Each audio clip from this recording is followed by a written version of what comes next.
Sur ici Radio-Canada Première au 106.1 à Bécomo. La salle d'exposition de l'Alternative sur place La Salle à Bécomo est l'hôte de la nouvelle exposition Madeleine. Il s'agit de souvenirs fictionnels qui regroupent des photographies réalisées par Marlene Charbonneau. Voilà, photomontage, 23 photomontages que Marlene Charbonneau propose. Elle est originaire de Portneuf-sur-Mer, mais elle est bécomoise depuis une vingtaine d'années. Alors, ce sont des photomontages numériques réalisés entre 2011 et 2015 et ça représente l'épilogue de sa maîtrise de recherche en arts plastiques qu'elle a faite à l'université Aix-Marseille en France. C'était en 2011. Il faut dire que Marlene Charbonneau est également graphiste de formation. Alors, ses œuvres sont teintées par l'histoire, la généalogie et la photographie ancienne. Ce sont des sujets d'intérêt pour elle et donc elle a choisi le temps comme fil conducteur. Je dois vous dire que c'est une des belles expositions que j'ai vues dans ma vie parce que vous savez que les thèmes de l'histoire et de la généalogie, ça me parle beaucoup également. Oui. Les photos anciennes, j'adore ça, mais aussi pour l'esthétique de son travail, le temps qu'elle a mis, le cœur qu'elle a mis également dans ce projet. Il y a quelques photographies d'ailleurs sur ma page Facebook, Madeleine Ross Radio-Canada, et sur celle d'ici Côte-Nord aussi. Et puis lors du vernissage de l'exposition hier, j'ai demandé à Marlene Charbonneau de nous en dire plus sur ses créations, la description de ses créations, tant dans la technique que dans ce qu'elle exprime.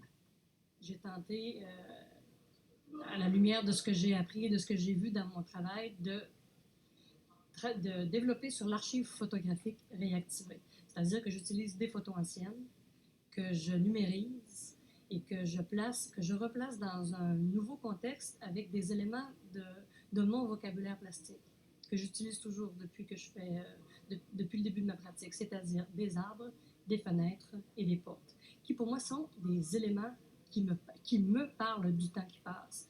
Parce que tout le monde a son interprétation là, sur l'utilisation des portes et des fenêtres et des arbres, et tout le monde me dit c'est l'ouverture, oui, il y a plein de choses, mais moi ça me parle du temps qui passe.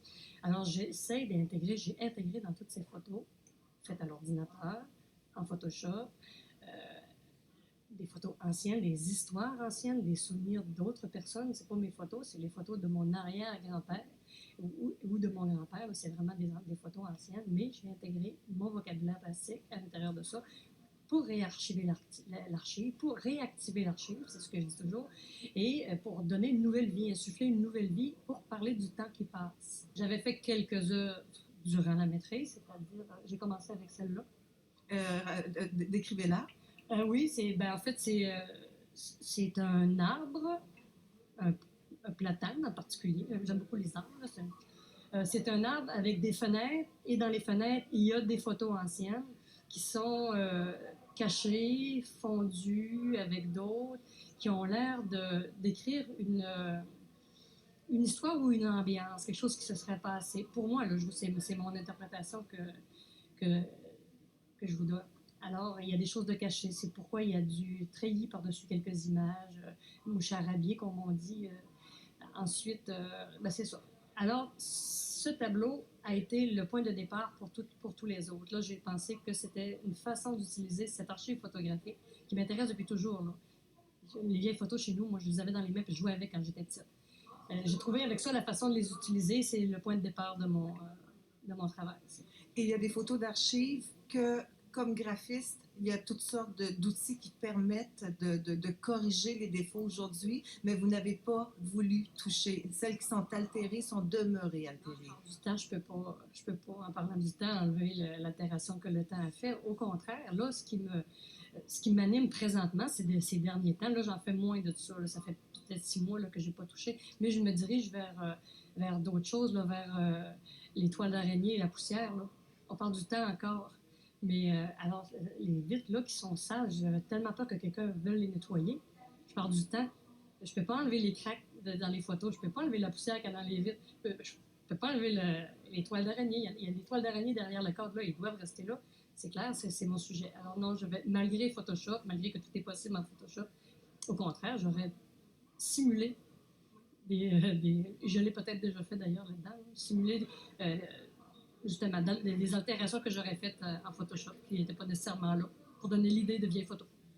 Et le temps qui passe à travers toutes sortes de thèmes, de la naissance jusqu'à la mort, qui sont illustrés. Tout à fait. C'est en plein le cheminement et c'est ça le but, là, si on veut, c'est vraiment de parler du temps, du fil du temps de la naissance à la mort. Et le temps photographique. C'est vraiment ça le sujet ici. On parle de temps photographique. Alors, cette exposition Souvenirs fictionnels de Marlene Charbonneau s'est présentée jusqu'au 30 avril à l'Alternative au 27 Place La Salle à Bécomo. Faites le détour, c'est vraiment, Oui. vraiment magnifique. Oui, je suis allée jeter mon petit coup d'œil sur vos photos et c'est vrai que c'est très beau, ça vaut le détour. Merci Madeleine. Je vous en prie.